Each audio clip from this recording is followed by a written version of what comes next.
Welcome to my YouTube channel Baiju's വേൾഡിലേക്ക് എല്ലാവർക്കും സ്വാഗതം. ഇന്ന് ഞാൻ വന്നിരിക്കുന്നത് സാസോ കോഴികളുടെ വിശേഷങ്ങളായിട്ടാണ്. സാസോ കോഴികളുടെ ഡേ ഓൾഡ് കുഞ്ഞുങ്ങളെ വളർത്തുന്നതിനെ കുറിച്ചുള്ള വീഡിയോ ഞാൻ പഴയതിട്ടിരുന്നത്. അപ്പോൾ കാണാത്തവരൊക്കെ ഒന്ന് അതിനകത്ത് പോയി കാണുക.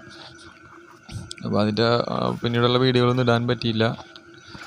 അപ്പോൾ അതിൻ്റെ കുഞ്ഞുങ്ങൾ വലുതായാൽ ഒരു കുഞ്ഞുങ്ങളാണിത് സാസോ.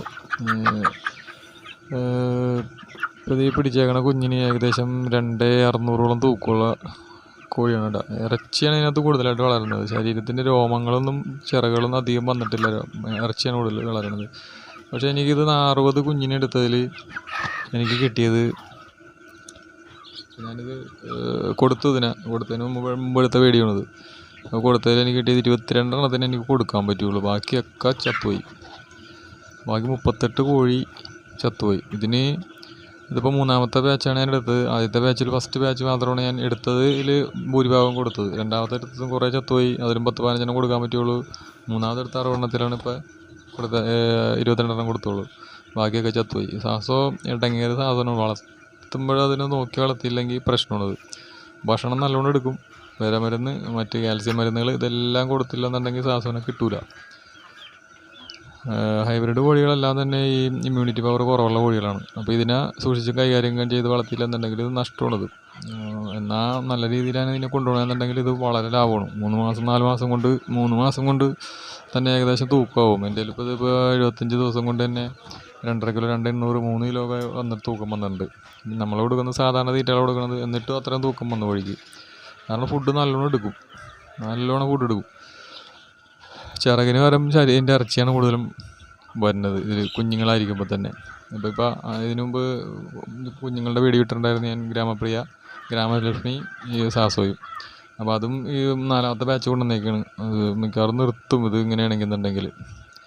അപ്പോൾ സാസോ കോഴി കുഞ്ഞുങ്ങൾ വളർത്തണത് നല്ലതിനൊക്കെ തന്നെയാണ്. നല്ലതായിട്ട് നമുക്ക് വളർത്തിയെടുക്കാൻ പറ്റും. പക്ഷേ എപ്പോഴും അതിനെ കെയറിങ് വേണം. ശ്രദ്ധിച്ച് വളർത്തിയില്ലെന്നുണ്ടെങ്കിൽ ഇത് പോക്കാണ് ഈ സാധനം. വിരമരുന്ന്, കാൽസ്യം മരുന്ന്, മറ്റ് മരുന്നുകൾ. കാല് തളർച്ചയുണ്ടായിരുന്നു എൻ്റെ ഇതിന് മുമ്പത്തെ കോഴിക്ക്. കാല് തളർച്ചയായിരുന്നു. അപ്പോൾ ഇതിന് കാല് തളർച്ചയൊന്നുമില്ല. ഇത് വെറുതെ തൂങ്ങി നിന്ന് കപക്കെട്ട് പോലെയൊക്കെ വന്നങ്ങോട്ട് ചത്തുപോയാണ്. അപ്പോൾ നമ്മൾ മരുന്ന് കൊടുത്തു കഴിഞ്ഞിട്ടുണ്ടെങ്കിലും അതങ്ങോട്ട് എഫക്റ്റ് ചെയ്യുന്നില്ല. 2-3 ദിവസം അടുപ്പിച്ച് മരുന്ന് കൊടുത്താലും, അല്ലെങ്കിൽ 3-4 ദിവസം 5 ദിവസം അടുപ്പിച്ച് മരുന്ന് കൊടുത്താലും അതങ്ങോട്ട് എഫക്റ്റ് ആവില്ല. അത് കൊടുക്കുമ്പോൾ അങ്ങോട്ട് ഒന്ന് മാറി നിൽക്കണമെന്നല്ലാതെ എൻ്റെ അസുഖം മാറില്ല. ഇപ്പോൾ ഇതൊക്കെ വലിയ കുഴപ്പമില്ലാത്ത കോഴികളാണ്. ഇത് ചെറുതായിട്ടുള്ള മരുന്ന് കൊടുത്തിട്ട് ഇത് കുറവുണ്ട്. എന്നാലും മറ്റുള്ള കോഴികൾ കുറേ എണ്ണം ചത്തു. ഇപ്പോൾ ഇതിനിപ്പോൾ ഈ കോഴികൾക്കൊക്കെ ഇപ്പോൾ മരുന്ന് കൊടുത്ത് ഒരുമാതിരി ഇതായിട്ട് നിൽക്കുകയാണ്. അത് കണ്ടിന്യൂസ് ആയിട്ട് മരുന്ന് 1 മാസത്തോളം ഞാൻ കൊടുക്കുന്നത്. എന്നിട്ടും അതങ്ങനെ മാറി വന്നില്ല, രക്ഷയില്ല. ഇത് വളരെ നഷ്ടമായിട്ടുള്ള പരിപാടിയായിപ്പോയി. നഷ്ടമെന്ന് പറയാൻ പറ്റില്ല. നമുക്കിവിടെ മുടക്കാശ് കിട്ടും. എന്നാലും നമ്മൾ അധ്വാനിച്ചതിൻ്റെ ആ മൂല്യം അത് വെറുതെ ആയി പോകും. കോഴി എപ്പോഴും ചത്തു പോകുമ്പോൾ നമുക്ക് ആകെ വിഷമമാണല്ലോ. നമ്മുടെ മനസ്സ് മടുത്തു പോകും ഇങ്ങനെയൊക്കെയുള്ള കാര്യങ്ങൾ വന്നു കഴിയുമ്പോൾ. അതേസമയം ഗ്രാമശ്രീ, എനിക്ക് തോന്നുന്നു ഗ്രാമശ്രീയൊക്കെ എടുത്ത് വളർത്തി കഴിഞ്ഞിട്ടുണ്ടെങ്കിൽ 4 മാസം 3 മാസം എന്നുള്ളത് 6 മാസം ആയാലും ഈ നഷ്ടം ഇത്രയും വരില്ല. സാസോ വളർത്തുന്നത് ഇങ്ങനെയുള്ള കാര്യത്തിൽ ഇങ്ങനെ വരുമ്പോൾ നഷ്ടമാണ്. കാരണം ഇമ്മ്യൂണിറ്റി പവർ കുറവാണ്. പെട്ടെന്ന് അസുഖങ്ങളുണ്ട്. ഇത് പലതവണയായി. ഒരു പ്രാവശ്യം കാല തളർച്ചയായിരുന്നു. ഒരു പ്രാവശ്യം ഇപ്പോൾ ഈ കഫക്കെട്ടിൻ്റെ വിഷയമായിട്ട് വന്ന് മറ്റൊരു കുറുങ്ങലായിരുന്നു. അങ്ങനെ 3ാമത്തെ ബാച്ച് വന്നതിനും ഇങ്ങനെയാണ് സംഭവിച്ചത്. പിന്നെ 4ാമത്തെ ബാച്ച് എടുത്തിട്ടുണ്ട്. അതും കൂടി മിക്കവാറും നിർത്തും. അതിപ്പോൾ കുഞ്ഞുങ്ങൾ വലിയ കുഴപ്പമൊന്നുമില്ല. ഇനി ഇത്തിരി കൂടെ വലുതായി കഴിയുമ്പോൾ എങ്ങനെയാണെന്ന് അറിഞ്ഞൂടാ.